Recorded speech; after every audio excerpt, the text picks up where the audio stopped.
Hello everyone, welcome to our channel. আপোনালোক সকলোকে আমাৰ চেনেললৈ স্বাগতম জনাইছো আৰু আজি হৈছে দিৱালী। আপোনালোক সবকে আমাৰ ফালৰ পৰা হ্যাপি দিৱালী। আৰু আজি ৰাতিপুৱাৰ পৰা ইমান বৰষুণ দি আছে।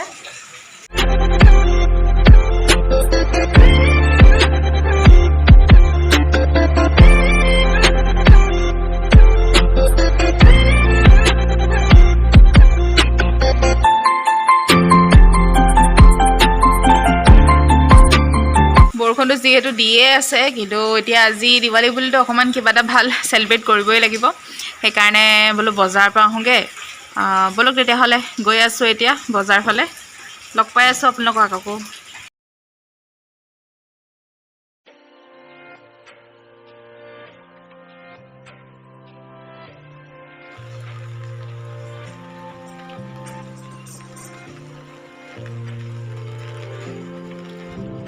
আৰু এফালে আমি বজাৰ পাইছোহি আৰু ইমান বৰষুণ দি আছে দিৱালী বুলি কিবা এটা স্পেশাল বনাম বুলি ভাবিছো আজি হেয়া তাকেহে কিছুমান বস্তু লবলগীয়া আছে হেয়া লৈ লওঁ আৰু আকৌ লগ পাই আছো আপোনালোকক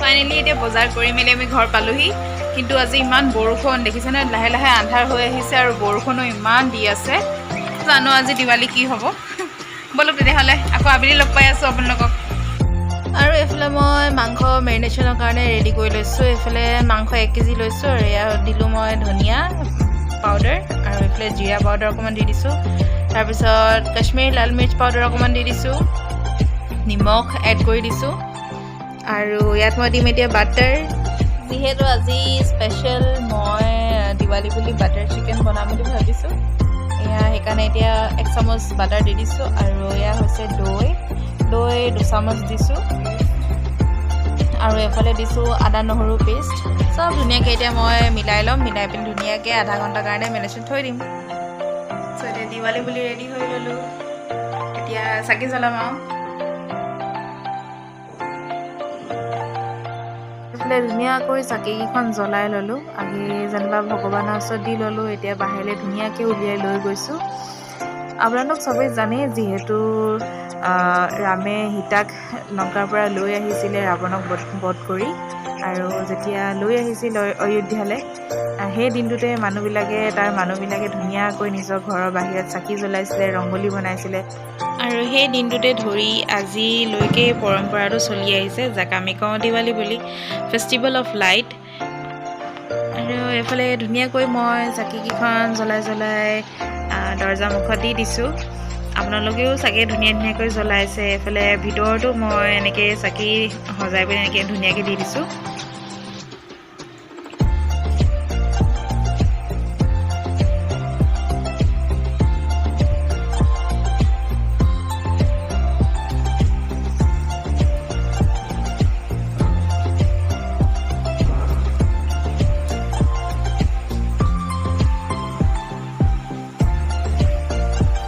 এইফালে বাটাৰ চিকেনৰ মই গ্ৰেভিটো ৰেডি কৰি লৈছোঁ বিলাহী যেনিবা মই বইল কৰি লৈছিলোঁ আৰু ইয়াত দি দিছোঁ এতিয়া পিঁয়াজ কাজু আৰু ধুনীয়াকৈ ইয়াৰ মই এতিয়া পেষ্ট বনাই ল'ম এয়া হৈছে মই ধুনীয়াকৈ পেষ্ট বনাই ল'লোঁ বাটাৰত ধুনীয়াকৈ এতিয়া ভাজি লৈছোঁ ধুনীয়াকৈ চব ইমান ভাল লাগিছে গ্ৰেভিটো দেখি পিনি বহুত কালাৰটো ইমান ধুনীয়া আহিছে বিলাহীটো যেনিবা ডাইৰেক্ট কাটি পিনি দিব পাৰে মই 3টা বিলাহী লৈ বইল কৰি লৈছিলোঁ নিমখত আৰু এনেকৈ পেষ্ট বনাই লৈছোঁ এইটো যেনিবা মোৰ ষ্টাইলত এইখিনি মাংসখিনি ধুনীয়াকৈ যিখিনি মই মেৰিনেট কৰি থৈ দিছিলোঁ আধা ঘণ্টাৰ কাৰণে এতিয়া ৰেডি হৈ গ'ল যেনিবা দিবলৈ আৰু এইফালে আমাৰ গ্ৰেভিটো ইমান ধুনীয়াকৈ ৰেডি হৈ গৈছে ধুনীয়াকৈ বাটাৰটো ওপৰলৈ বিৰিঙি উঠিছে ইমান ভাল লাগিছে দেখি পিনি খাবলৈ বহুত টেষ্টি হ'ব আৰু ইয়াত এতিয়া মাংসখিনি দিয়া সময়টো ধুনীয়াকৈ হৈ গৈছে আৰু এতিয়া আমি মাংসখিনি ঢালি দিম বাটাৰ চিকেন যিহেতু আপোনালোকে খাই পাইছে আৰু আমি হোটেলতো দেখোন খায়ে থাকোঁ ৰেষ্টুৰেণ্টবিলাকত সেইকাৰণে ভাবিলোঁ আজি দিৱালী স্পেচিয়েল বুলি ঘৰতে বনাওঁচোন ঘৰতে অকণমান ট্ৰাই কৰোঁ আজি ফাৰ্ষ্ট টাইম ট্ৰাই কৰিছোঁ মই বনাবৰ কাৰণে আৰু এনেকৈ ধুনীয়াকৈ ভালকৈ চব চাইডে লৰাই ল'ম আজি যিহেতু ফাৰ্ষ্ট টাইম বাটাৰ চিকেন ঘৰতে বনাবৰ কাৰণে ট্ৰাই কৰিছোঁ আপোনালোকেতো মোতকৈও ভালকৈ জানে বনাবৰ কাৰণে যদি কিবা এটা ভুল দেখে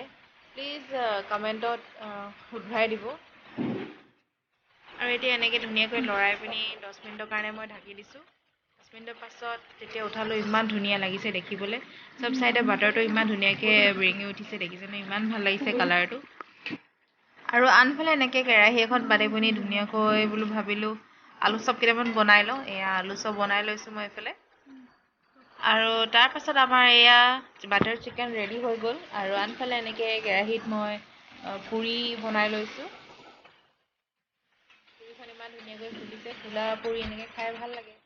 আৰু এয়া হৈ গ'ল আমাৰ পুৰি ৰেডি। আৰু এইফালে এনেকৈ চেউই বনাই লৈছোঁ। চেউইটো যিহেতু আগেয়ে পেকেটত ভজাই আহিছিলে, আকৌ এবাৰ মই এনেকৈ ঘিউত ভাজি লৈছোঁ ধুনীয়াকৈ। আৰু এয়া মই ইয়াত গৰম গাখীৰ দি দিছোঁ।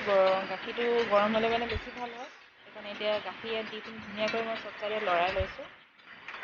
দিৱালী বুলি মাংস, পুৰি, আলু চপ সেইবিলাক বনাইছোঁৱেই।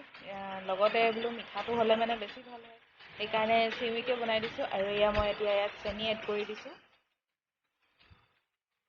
কাৰেণ্টটো যিহেতু গুচি গ'ল, এতিয়া তাৰ কাৰণে অকণমান এতিয়া কেমেৰাটো ভালকৈ কৰিবলৈ অকণমান দিগদাৰ হৈছে। এতিয়া চব ইমান ধুনীয়াকৈ এতিয়া সিজি গ'ল। মই ইয়াত ইলাচি দি দিছোঁ। ইলাচিটো খুন্দি পিনি ধুনীয়াকৈ ইয়াত দি দিছোঁ এতিয়া মই। আৰু এইফালে কাজু কিচমিচ মই আগে ভাজি থৈ দিছিলোঁ, সেয়া এতিয়া দি দিলোঁ ইয়াতে। ল' ফ্লেমতে এনেকৈ অকণমান দেৰি থ'ম আৰু তাৰপিছত হৈ যাব আমাৰ চেউই। এয়া আমাৰ চেউই ৰেডি হৈ গ'ল ধুনীয়াকৈ। কাৰেণ্টটো যিহেতু ইমান দেৰিলৈকে অহাই নাই, খাব সময়তেই নাইকিয়া হৈ গ'ল কাৰেণ্টটো। এয়া আমি এনেকৈ চাৰ্ভ কৰি লৈছোঁ। আজি বোলো প্লেট এনেকৈ পাততে খাওঁচোন। এয়া এতিয়া পুৰি এনেকৈ চাৰ্ভ কৰি লৈছোঁ। আৰু এয়া হৈ গ'ল আমাৰ থালিখন ৰেডি। এইফালে চেউই, এইফালে আমাৰ বাটাৰ চিকেন, পকৰি, আৰু এয়া হৈছে মিঠাই। এয়াই আজি আমাৰ খানা, দিৱালী স্পেচিয়েল। তেতিয়াহ'লে আমি খাই লওঁ, আকৌ লগ পাই আছোঁ আপোনালোকক। ভাত পানী খোৱাৰ পিছতহে এতিয়াহে কাৰেণ্টটো আহিছে। আৰু ভিডিঅ'টো ভালকৈ শ্বুট কৰা নহ'লে, এতিয়া কাৰেণ্টটো জাষ্ট আহিছে, সেইকাৰণে এতিয়া কৰি দিছোঁ। আৰু যদি আপোনালোকে ভিডিঅ'টো চাই ভাল পালে প্লিজ লাইক, শ্বেয়াৰ, কমেণ্ট আৰু ছাবস্ক্ৰাইব কৰিব। যদি আপোনালোকে নতুনকৈ চাই আছে প্লিজ ছাবস্ক্ৰাইব কৰি দিব আমাৰ চেনেলটো, আৰু আপোনালোকৰ মৰম দিব। যদি আপোনালোকে আমাৰ ভিডিঅ'টো চাই ভাল পালে কমেণ্টত জনাব, কমেণ্ট কৰিব নাপাহৰিব। থেংক ইউ ফৰ ৱাচিং আৱাৰ ভিডিঅ'।